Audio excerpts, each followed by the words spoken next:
KPU Kota Probolinggo resmi meluncurkan aplikasi Rumah Pintar Pemilu RPP Prabulinggi BIS Android pada Rabu 15 Desember 2021. RPP berbasis Android ini kian melengkapi informasi tentang pemilu, pemilihan, maupun demokrasi yang sebelumnya disediakan dalam bentuk fisik dan digital.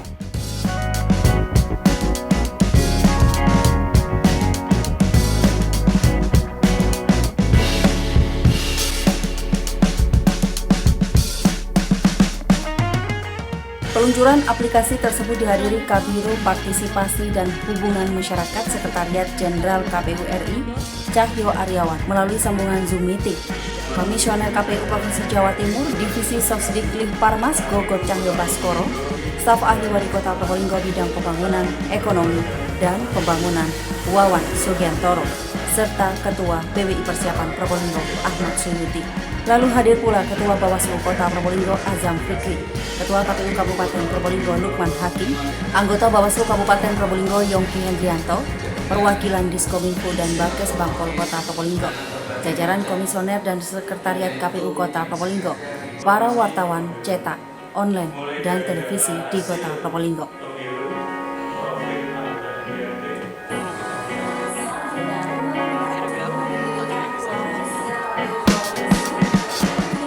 Kabiro Partisipasi dan Hubungan Masyarakat Sekjen KPU RI Cahyo Aryawan dalam sambutannya menyatakan mengapresiasi inovasi KPU Kota Probolinggo dengan meluncing RPP Prabulinggi BIS on Android ini. Menurutnya, dengan keberadaan aplikasi ini masyarakat semakin kaya informasi. Harapannya nanti dapat meningkatkan partisipasi baik pemilu maupun pemilihan.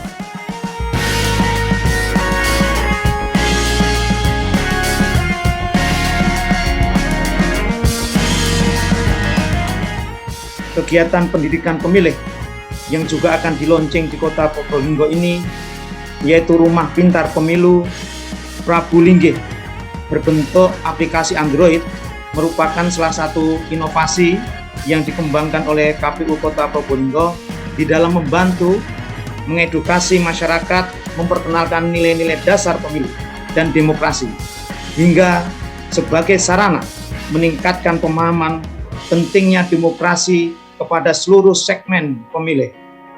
RPP Prabulinggi yang diinisiasi oleh KPU Probolinggo merupakan terobosan di bidang teknologi yang harus diapresiasi sehingga dalam sisa waktu selama 2 tahun ke depan menuju pemilihan dan pemilu serentak tahun 2024, KPU Kota Probolinggo dapat mengoptimalkan program dan kegiatan yang telah dibuat untuk meningkatkan angka partisipasi pemilih menjadi lebih baik lagi dari tahun-tahun sebelumnya. Kegiatan pembahasan bersama media melalui media gathering perlu dibuat secara berkelanjutan untuk menciptakan sinergi yang solid dan strategi ke depannya dalam mensebarluaskan informasi kepemiluan secara berimbang dan jernih agar dapat meminimalisasi disinformasi atau hoax di tengah masyarakat. Bagaimana juga media akan menciptakan suasana yang kondusif dan semoga dapat meningkatkan angka partisipasi pemilih di Kota Probolinggo pada pemilu dan pemilihan serentak tahun 2024 mendatang. Selanjutnya, RPP BIS on Android diresmikan langsung oleh Gogot Cahyo Baskoro, Wawan Sugiantoro, dan Ketua KPU Kota Probolinggo Ahmad Putri. Mohon izin untuk meletakkan tangan kanan pada skrin di layar hingga hitungan mundur dimulai. Dan kini, Rabu 15 Desember 2021, dengan mengucap Bismillahirrohmanirrohim, KPU Kota Probolinggo secara resmi meluncing Rumah Pintar Pemilu Prabulinggi BIS Android.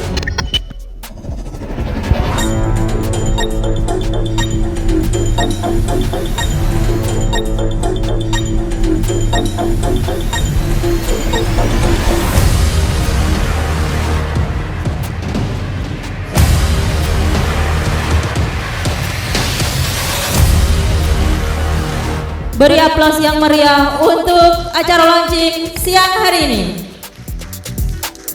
Launching telah selesai dilaksanakan. Berkenan untuk kembali.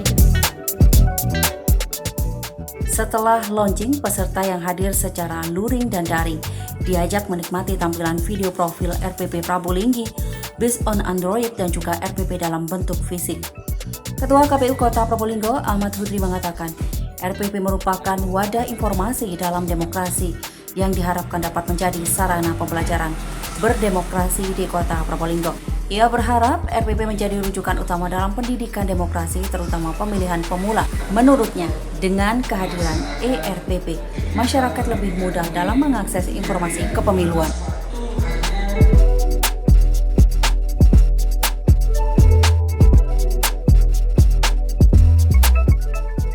Yang pertama tentu kami sampaikan terima kasih berkenan hadir dalam kesempatan media gathering dan juga launching Rumah Pintar Pemilu Prabulinggi for Android.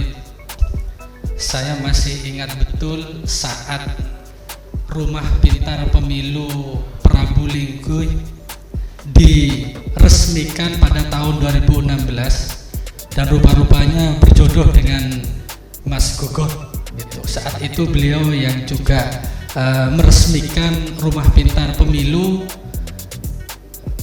walaupun judulnya rumah, tetapi waktu itu kami hanya menyediakan satu ruangan di gudang KPU yang kita manfaatkan sebagai Rumah Pintar Pemilu. Dan insya Allah untuk Rumah Pintar Pemilu yang kita lakukan beberapa renovasi, termasuk inovasi dengan berbasis Android ini lebih sempurna dari waktu ke waktu, disesuaikan dengan tuntutan kebutuhan pelayanan kami untuk memberikan informasi sebaik-baiknya kepada masyarakat. Di Rumah Pintar Pemilu ini nanti akan menjadi pusat informasi kepemiluan, demokrasi dan politik setidaknya di Kota Probolinggo.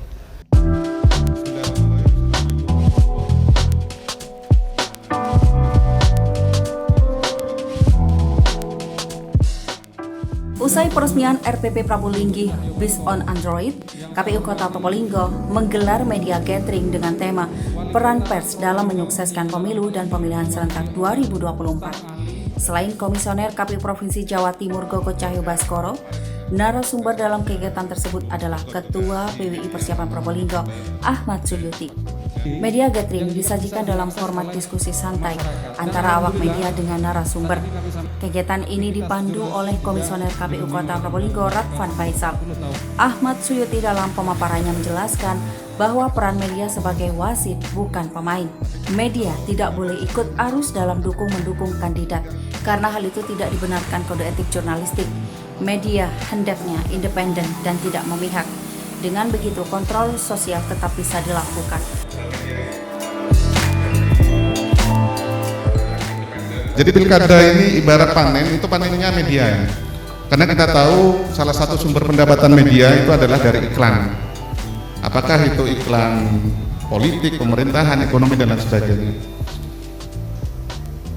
Ketika pilkada, baik itu dari penyelenggara pemilu maupun dari pemerintah maupun dari pasangan calon, itu pasti berlomba-lomba untuk mensosialisasikan diri untuk pasangan calon. Kalau dari penyelenggara mensosialisasikan programnya. Nah, di situ memang ada anggaran-anggaran yang sudah disiapkan secara resmi. Nah, memang salah satu masalah ketika masalah media itu terkait dengan faktor ekonomi internal lah ya. Ada misalnya media yang secara finansial ya, secara kekuatan ekonomi tidak sebaik yang lainnya. Akhirnya karena seperti itu kemudian dalam proses mendapatkan iklan misalnya itu tidak dilakukan dengan aturan-aturan yang sudah ditetapkan. Misalnya ada undang-undang pemilu, aturan pengiklanan dan lain sebagainya. Ada istilahnya kalau di Dewan Pers itu harus jelas batas api istilahnya, firewall ya. apakah ini iklan atau bukan, itu harus jelas memang. Kadang berita tapi bayar misalnya, jadi tidak jelas ya.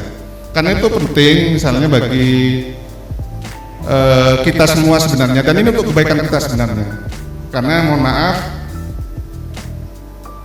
dan semoga tidak terjadi di KPU Kota Probolinggo misalnya, kemudian diperiksa BPK misalnya, kemudian dipanggil kejaksaan, itu jelas sekali misalnya ordernya mana, kemudian beritanya mana.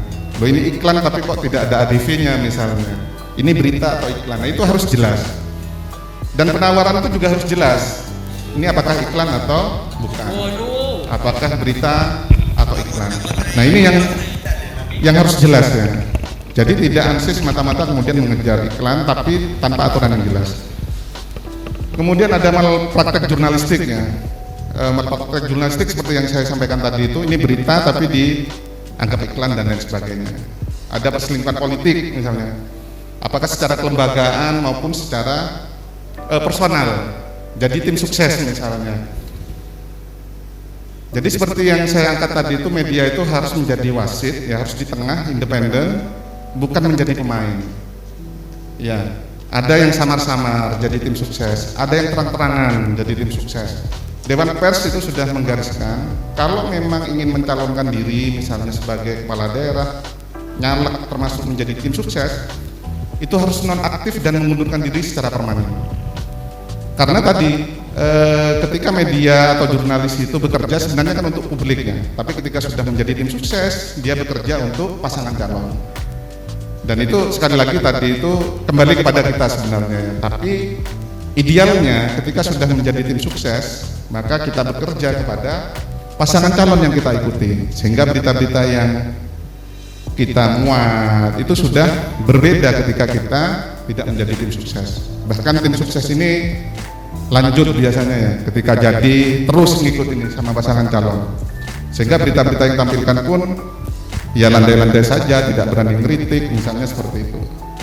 Jurnalis itu adalah bisa melakukan upaya legal ya untuk ikut berperan serta dalam proses demokrasi yang ada di daerah. Ketika misalnya sebuah pemerintahan itu sudah dianggap korup misalnya, sudah dianggap tidak baik, kemudian media itu berperan serta di dalamnya untuk memberikan edukasi dan lain sebagainya, itu diperbolehkan karena memang aturannya memang seperti itu, legal gitu ya. Jadi ketika media mengkritik, memberi saran dan lain sebagainya, tadi seperti disebutkan oleh moderator, pilar demokrasi keempat itu sah-sah saja ya. Yang tidak boleh itu yang kayak tadi itu, bermain ya, menjadi pemain juga ya. Jadi ya wasit ya pemain misalnya, itu yang susah gitu ya, menempatkan, memposisikan diri dalam sebuah pemberitaan gitu ya, terutama dalam aspek pilkada. Kemudian pendidikan politik ini menjadi sangat penting ya, tadi dari aspek edukasi, bagaimana memilih pemimpin yang baik, kemudian bagaimana prosesnya, apa yang harus dilakukan, disiapkan, itu menjadi bagian dari media atau tugas-tugas media. Nah ini langkah praktis meliput pilkada atau pemilu ini saya ambil dari buku panduan meliput pemilu ya, yang diterbitkan oleh Haji sama Setro ya.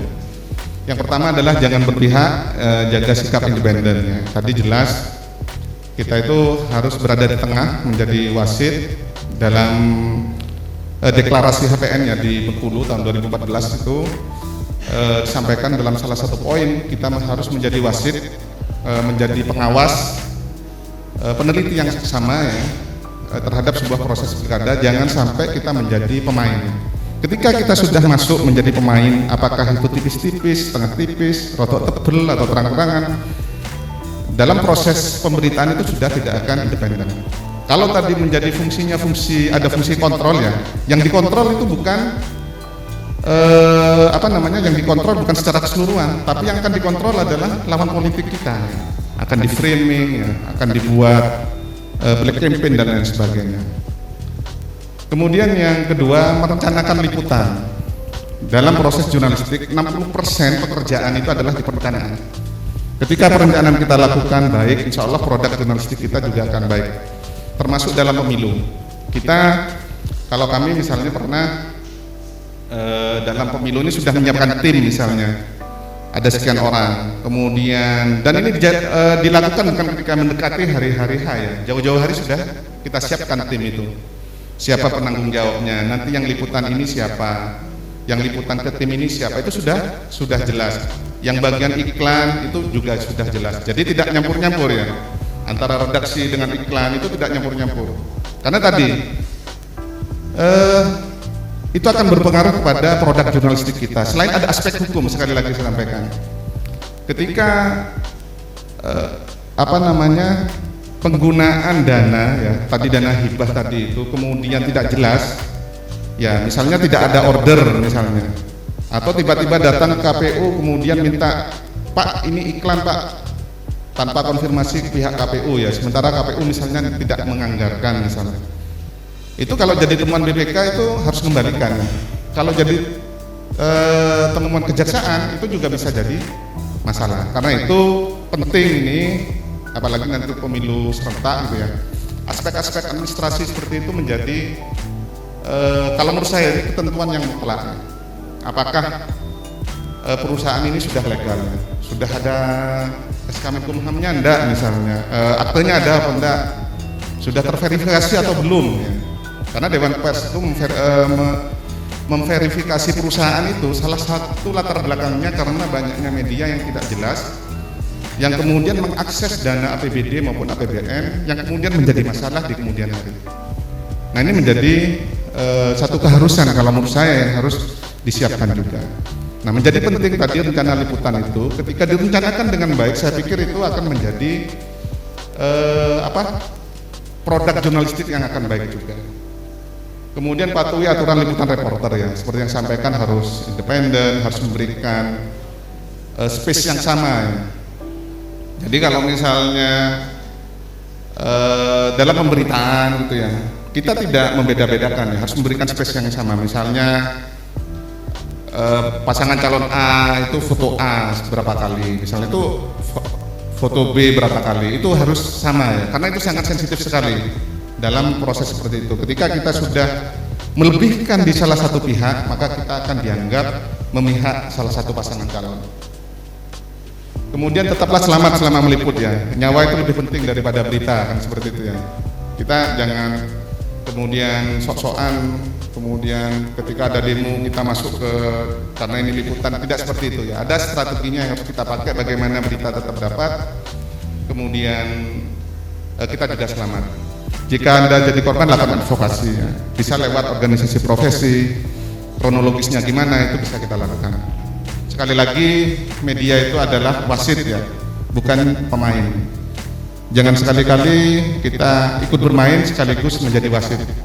Akan buyar permainan itu, apalagi kemudian kita menjadi tim ses sampai ketika pasangan calon itu sudah terpilih tetap menjadi tim ses, maka produk jurnalistik yang akan kita tampilkan juga tidak akan baik dan jauh dari aspek-aspek jurnalistik yang sesuai aturan. Yang bisa diakses oleh masyarakat. Dan alhamdulillah saat ini kami sampaikan bahwa KPU Kota Probolinggo menerima penghargaan sebagai.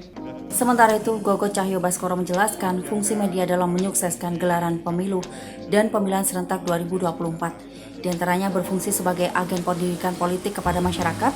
Media diharapkan dapat mendorong kesadaran berpartisipasi dalam pemilu dan pemilihan. Ini yang seperti yang saya sampaikan tadi, kerjaan saya di KPU itu sama hampir mirip ya, memindah kerjaan saya di wartawan, saya pindah di KPU begitu aja. Ini ada kegiatan-kegiatan yang kita laksanakan yang beririsan dengan teman-teman media. Yang pertama adalah kegiatan pemilu dan pemilihan. Tentu ini menjadi kegiatan yang punya news value yang bisa di-cover oleh teman-teman media agar viewernya tinggi, agar pembacanya banyak, pelanggannya bertambah misalnya. Karena isu siapa yang nanti akan jadi wali kota Probolinggo misalnya, apakah Habib Hadi akan kembali terpilih jadi wali kota Probolinggo, itu pasti akan menarik perhatian seluruh masyarakat Probolinggo. Siapa yang nanti akan jadi caleg dari DPRD terpilih misalnya, itu akan menarik perhatian seluruh masyarakat. Kemudian yang berikutnya adalah peliputan aktivitas pemilu dan pemilihan oleh media. Ya, teman-teman bisa mengcover, bisa meliput.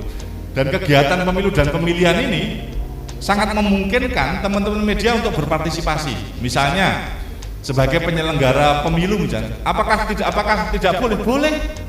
KPU tidak akan melarang. Saya pada saat jadi wartawan, saya pernah jadi panwascam, panitia pengawas kecamatan di Jember tahun 2005. Nah, teman-teman media selama memang diperbolehkan oleh medianya, silakan kalau mau bergabung nanti menjadi PPK, menjadi PPS, KPPS atau PPDP misalnya. Atau terlibat dalam kegiatan-kegiatan pendidikan pemilih. Karena wartawan itu menjadi salah satu kelompok strategis yang memang harus kita sasar. Karena ini menjadi mitra kita.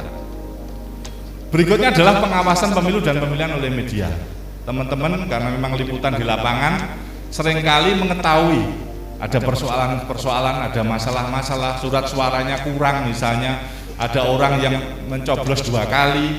Itu banyak yang muncul dari teman-teman media. Karena kalau kita mengandalkan teman-teman KPPS, ya seringkali mereka lebih banyak diam. Karena menganggap itu kesalahan ketika disampaikan kepada kami, ya harus diulang lagi ngitungnya, nambah pekerjaan. Ya. Bisa jadi akan seperti itu. Lanjut. Hanya saja yang membedakan teman-teman sekalian, saya minta waktu 10 menit lagi. Kami di KPU ini perlu dipahami, ketika kami menulis berita, mempublis informasi, menyampaikan sesuatu berupa meme, banner dan seterusnya, kepentingan kita ini adalah untuk pencitraan, terus terang seperti itu, membangun citra positif lembaga di mata publik. Sementara kalau teman-teman media orientasinya tetap pada berita, pada news value. Nah, akhirnya yang membedakan kami dengan jenengan, saya sebagai umbasnya KPU, ketika kami mempublikasi informasi, pasti yang kami publikasi adalah informasi-informasi yang sifatnya positif. Jangan harap misalnya KPU Probolinggo misalnya karena Pak Udri ini tidak pernah marah walaupun saya loknya seperti apa, saya contohkan Mas Udri saja. Misalnya Mas Udri itu istrinya datang ke kantor kemudian tukaran ngerwawui Mas Udri gara-gara ketemuan kemarin mari boncengnya janda siapa misalnya begitu. Tidak mungkin Mas Ratwan itu kemudian menulis KPU Probolinggo gempar misalnya begitu, istri ketua KPU mencak-mencak di kantor, tidak mungkin. Tapi kalau teman-teman media itu kan punya news value, walaupun itu berita receh-receh, wah lumayan rame lah ini. Apalagi yang online itu di share, wah itu PQ-nya tinggi misalnya begitu. Apalagi kalau dulu zaman saya masih wartawan itu ada loper tembak, iya. Ada orang ketangkap basah, Mas Hudri ketangkap basah di hotel digerebek Pol PP. Datang ke rumahnya Mas Hudri sana itu. Oh Pak Hudri tetangganya sampean ditangkap basah sama Pol PP macam-macam itu. Akhirnya korannya laku. Ada istilah loper tembak kan gitu. Nah, sementara teman-teman ini mengawali menulis berita biasanya dari rumor dan isu. Ada informasi-informasi apa, nah, kemudian dikembangkan, digali dan diklarifikasikan. Kami sifatnya superlatif, keberhasilan kami yang kami tonjolkan. Nah, KPU Probolinggo Kota misalnya sukses meraih peringkat kedua Parmas tertinggi di Jawa Timur, itu yang ditonjol-tonjolkan begitu. Kemudian kalau teman-teman basicnya news value, nah, kegiatan-kegiatan yang sifatnya seremonial semacam ini nggak menarik bagi teman-teman wartawan. Ini semuanya kan masih bingung, nanti bikin angle apa kan begitu loh. Kan bikin angle sambutannya Mas Hudri ya lek ADV mungkin tidak ada masalah. Iki wis ora ono duwike kan nulis. Bener apa bener? Nah, itu PR Mas Ratwan nanti ya. Nanti ke depan teman-teman wartawan itu. Nah, ini juga ketua KPU Probolinggo. Ini kan juga kabupaten kan mantan wartawan. Jadi teman-teman diopeni betul itu. Ini pesan saya ya. Nanti kalau mereka berdua nggak open itu lapor ke saya ya. Nanti saya beri teguran tertulis nanti. Berikutnya kita berupaya untuk mempromosi dan pengenalan informasi-informasi kegiatan-kegiatan yang kita lakukan. Kalau teman-teman seringkali dalam tanda petik adalah sensasi, ya. Ini menarik yang memang jadi perhatian publik. Kemudian karena kepentingan kita citra, berita-berita positif yang kita tonjolkan. Kalau teman-teman itu seringkali berita negatif. Seringkali, walaupun paradigma itu seringkali sudah mulai ditinggalkan.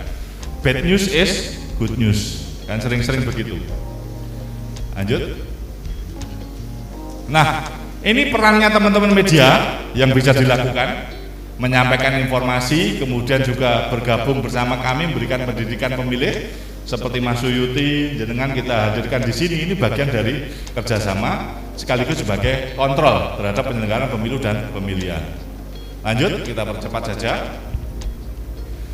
Nah, fungsinya teman-teman tanpa disadari ini banyak ya teman-teman media. To educate, jadi mendidik.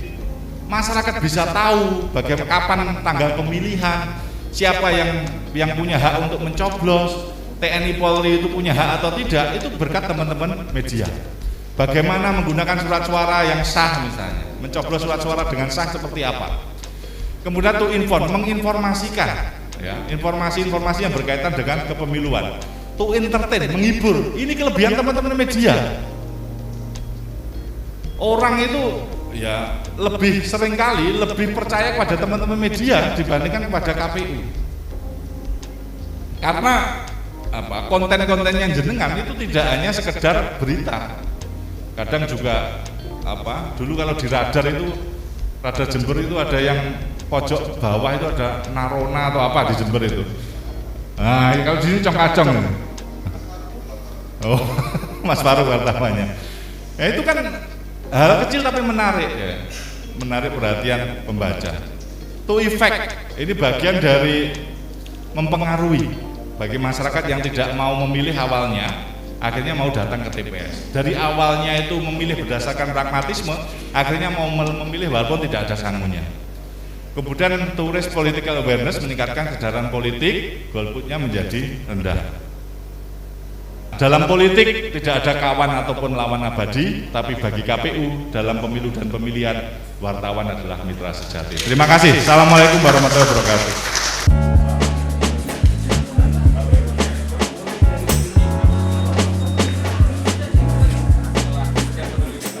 Usai media gathering, seluruh undangan luring kemudian diajak berkeliling ke RPP Fisik baru Probolinggo yang kontennya sudah diperbarui. Komisioner KPU Kota Probolinggo Divisi Sosdiklik Parmas dan SDM Radvan Faisal menjelaskan fungsi ruangan yang ada di RPP termasuk konten-konten di dalamnya. Tidak hanya hasil pemilu, namun ada juga podcast, perpustakaan, dan permainan. Gogot pun mengapresiasi langkah KPU Kota Probolinggo dalam perkembangannya. Publik merasa tidak cukup kunjungan ke RPP dalam bentuk fisik. Masyarakat menurut Gogot juga membutuhkan rumah pintar pemilu yang bentuknya elektronik dan digital yang lebih mudah diakses. Ya, sebenarnya program Rumah Pintar Pemilu ini adalah program nasional yang sudah mulai dicanangkan sejak periode kemarin ya. Sejak tahun 2016 ini didirikan di seluruh kantor KPU RI, KPU Provinsi dan seluruh kabupaten kota. Hanya saja dalam perkembangannya seperti yang dilakukan oleh teman-teman KPU Probolinggo itu dilakukan maksimalisasi dalam bentuk digitalisasi rumah pintar berbasis Android. Jadi kami dari KPU Provinsi Jawa Timur mengapresiasi penuh apa yang dilakukan teman-teman KPU Kota Probolinggo. Ini menunjukkan bahwa KPU Kota Probolinggo punya kemampuan untuk berinovasi, membuat terobosan dalam rangka untuk peningkatan partisipasi pada saat jelang tahapan pemilu maupun pemilihan. Jadi dengan atau tidak dengan kondisi partisipasi masyarakat kita rendah atau tinggi, ini kan bagian dari tugas KPU untuk melakukan sosialisasi pendidikan pemilih kepada semua segmen dengan berbagai macam metode. Jadi metode yang kita ambil dalam bentuk rumah pintar pemilu konvensional, masyarakat bisa berkunjung ke KPU. Kalau ingin mengakses dari rumah, bisa download di Play Store, itu menggunakan for Android. Nah, jadi ini lebih kepada inovasi metode untuk sosialisasi pendidikan pemilih. Memang di pemilu kita tertinggi kedua di Jawa Timur. Tapi di pilkada kita kan mengalami penurunan yang tidak signifikan, masih di atas standar nasional ya, 79%, standar nasional 77%. Nah, tentu kami akan terus berinovasi tidak berhenti sampai di rumah pintar pemilu berbasis Android ini, termasuk inovasi-inovasi lain, termasuk diantaranya memanfaatkan platform media sosial yang ada dengan tidak meninggalkan metode konvensional pendidikan pemilih dengan bertatap muka. Itu tetap kami lakukan, terutama di tahapan nanti tetap akan kami lakukan itu. Laporan redaksi Tada Today TV.